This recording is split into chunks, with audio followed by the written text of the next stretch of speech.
ओम साईराम। मो ना आज को दीर्घ 5 वर्ष तले मोर एक दुर्घटना होता जो थे कि मोर पाद भांगी जाता। दुर्भाग्यवशत मत डायबिटीज थी से कष्ट मत जना पड़ ना। मु 5 वर्ष काल से चलुली। हठात 5 वर्ष पर मो पाद टी बंका होगला। जो बंका होगला मत समस्ते कहले आपणकर क्रिएटिनिन बोधे खराब हो जाइए, आप डॉक्टर को देखातु। देखिली सी सब कहले ऑर्थोपेडिक जातु। ऑर्थोपेडिक जो गली डॉक्टर सी सब मोर फटोटे उठेले कहले आंकर पादर हाड़ ना, डायबिटीज सब तरली जाइए, ऑपरेशन हम गोटे दुटा ऑपरेशन हम कि ठीक ठिकाना ना हो पारे, 2-3टा भी हो पारे। मो मन में भय आसला। तापर मुझे मत से प्लास्टर करदे। प्लास्टर कलापर मुझे प्लास्टर सह गली से देखिले से देखिकी मोर प्लास्टर खोली कहले आपणकर ये जहाँ आप से डॉक्टर पाख जातु, आप एंकर फुट जातु। सब गूगल द्वारा देखिली एंकर फुट पेशेंट डॉक्टर शक्ति स्वरूप पाखक मोर किसी बंधु बांधव सहित आसिली। आसला सार सहित मत देखाला मत जमी भगवान द्वितीय रूप देखागला। एवं सार बहुत बढ़िया एवं तांकर हाथ में मोर परिवार बंचला। एवं सी हाथ माध्यम मोर गोड़ को ऑपरेशन कले एवं ऑपरेशन सफल है। एवं मु जो चली पारुनी मुझे कांति पकाउली, कष्ट भोगुली, कि सार जो ऑपरेशन पर धीरे धीरे बर्तमान सुस्थ एवं चलुची। मोर समस्त को प्रणाम। विशेषकर भगवान श्री जगन्नाथ साईनाथ पाखे प्रार्थना करुच्ची डॉक्टर शक्ति स्वरूप आहरी एपरी विजयी हूँ। समस्ते सेवारे धन्य हूँ। समस्त मंगल हो। जय श्री साई। नमस्कार, मो ना है डॉक्टर शक्ति।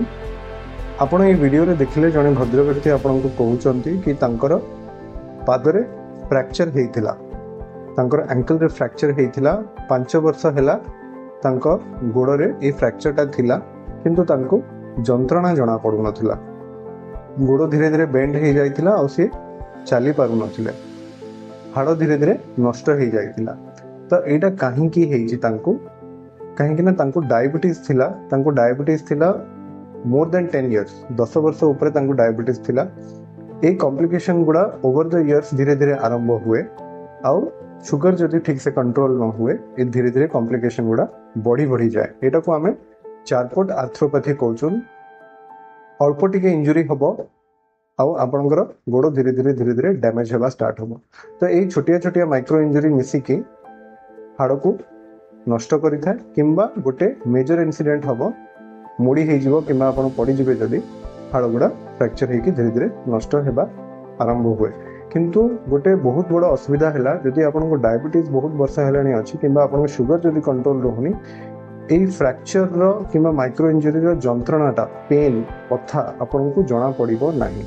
এইটা कहीं हुए कहीं आपंकर न्यूरोपैथी कहीकि गोटे कॉम्प्लिकेशन आरंभ हुए, जोटा कि आप नर्व को धीरे धीरे शुगर अधिका थी जो डैमेज कर दिए। किंबा अधिका दिन शुगर जदि आपको अच्छी 10 वर्ष ऊपर को जब शुगर अच्छी ताले धीरे धीरे आपंकर नर्व जोटा को आम स्नायु कहूँ, न्यूरॉन्स कहूँ, से धीरे धीरे डैमेज हो जाए। तो यहाँ गोटे बहुत बड़ विपत्ति, कहीं आपणकर जहाँ भी इंजुरी हम पादरे कंटा पशिला, घा है, खंडिया है, आपको किसी जना पड़ो। फ्रैक्चर हेले भी मध्य देखो सी जमी कहते जना पड़ू नाला।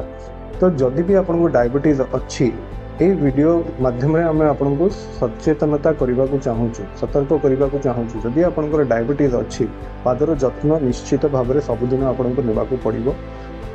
छोट छोट घा कि छोट छोट माछिया खिया भी जदि होउची ताको आपन को जत्न नेबा को पड़िबो। घरे मध्य चप्पल पिंधिकी चलिबे आ बाहर केबे भी खाली पादरे चलंतु नाही।